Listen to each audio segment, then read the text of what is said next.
Module 7. Wireless JIL Pages Setup. To set up the JIL pages, first take the components out of the box and remove the packaging. Take the pager, remove the battery cover and insert 2 AA batteries.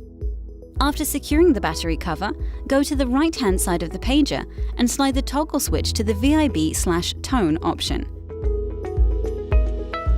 The pager will vibrate, beep once, and the display will flash 8888888.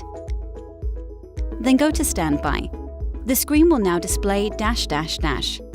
Repeat this for each of the pages. The pages are now ready and waiting for a signal from the display panel.